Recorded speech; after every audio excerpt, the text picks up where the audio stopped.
Bonjour à toutes et à tous, nous sommes le 25 février. Merci de nous retrouver pour ce nouveau numéro du Point des marchés. Bonjour Gauthier. Bonjour Adèle et bonjour à vous. Ravi de nous retrouver pour ce point des marchés. Hélas, pas au Salon de l'Agriculture comme nous en avons l'habitude annuellement. Effectivement, alors nous sommes dans un contexte de hausse des matières premières agricoles depuis le début de l'année. Qu'en est-il sur le marché de la viande de porc? En effet, depuis la récolte, les cours des céréales et des protéagineux ont beaucoup progressé, avec des prix qui s'affichent actuellement sur des nouveaux plus hauts de campagne. En parallèle, les prix du porc sur la même période n'ont pas du tout connu la même dynamique, affichant des prix reconduits depuis plusieurs semaines, avec une référence cadran autour des 1,20 sur le marché du porc breton, et cela après une phase continue de baisse observée depuis décembre 2019. Désormais, on peut dire que la dynamique baissière amorcée sur toute l'année 2020 marque un point d'arrêt, et on va retenir quand même que cette situation a été compliquée, notamment par rapport à la situation liée à la pandémie de Covid-19, avec de gros déséquilibres qui se sont observés sur le plan de la consommation nationale et la valorisation, bien sûr, des pièces en France. Alors est-ce qu'il existe tout de même un potentiel de hausse dans ce contexte? En effet, les idées qu'il faut avoir en tête actuellement, qui pourraient amener à une dynamique plus haussière sur les cours du porc, il faut retenir que les prix aux États-Unis affichent une nette hausse depuis le début janvier, tirée notamment par une demande importante et un potentiel d'export important. Donc ça, c'est le premier point. D'ailleurs, on notera des démarches d'outils de couverture sur les pièces de découpe qui débutent sur le marché américain, en parallèle du contrat historique sur le contrat du port à Chicago, et où on voit sur les échéances à venir déjà des prix en hausse. Cette situation conduit du coup inévitablement à un regain d'intérêt assez logique pour des origines européennes, même s'il sera bien évidemment important de suivre l'impact de l'évolution de l'euro par rapport au dollar et le poids que ça peut avoir sur nos exportations.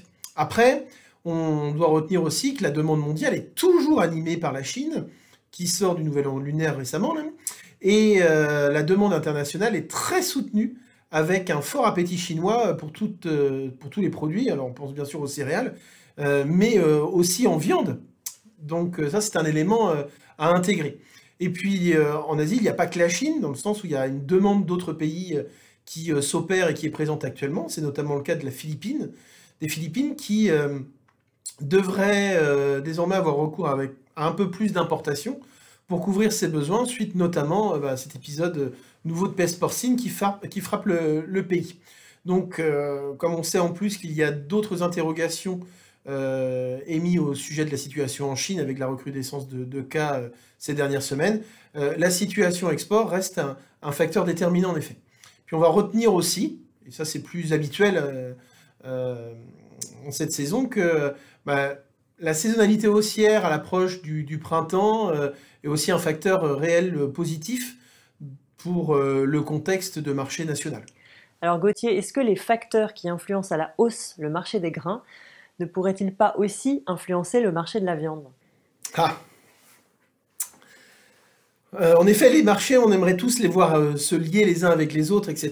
Par contre, bon, il y a un premier effet, en tout cas, qui porte directement sur l'élevage, c'est bien sûr la hausse du poste de coûts alimentaires, en lien direct avec la hausse des prix des céréales fourragères et de la protéine. Donc, bien avoir en tête que la situation sur le prix de l'aliment, eh bien, assez logiquement, va connaître naturellement une hausse par répercussion, sachant qu'il y a pour le moment encore un vrai effet d'inertie par rapport à la hausse des prix des matières premières qu'on enregistre, à savoir le prix de l'aliment monte, mais d'une manière un petit peu plus retardée par rapport au prix des matières premières. Par contre, cette hausse du poste alimentaire conduit inévitablement à un effet sur l'évolution des coûts de production dans les élevages, et donc un nouveau risque de dégradation des marges qui, après la détente des prix, avait déjà connu finalement déjà une contraction. Et la vraie difficulté, en réalité, c'est pouvoir répercuter ces variations de prix de l'aliment ou du poste alimentaire sur le prix de vente. Néanmoins, il faut quand même retenir que plusieurs facteurs d'influence de prix sont quelque part communs entre ces marchés. Alors historiquement, bien sûr, on a le facteur classique des monnaies, du fret, et puis depuis plusieurs mois maintenant, la situation d'importation chinoise qui ne cesse finalement d'animer le marché. Donc c'est vraiment un vecteur et un facteur clé à suivre, à suivre. Alors pour finir, quel est le conseil d'Agritel pour les éleveurs qui nous écoutent?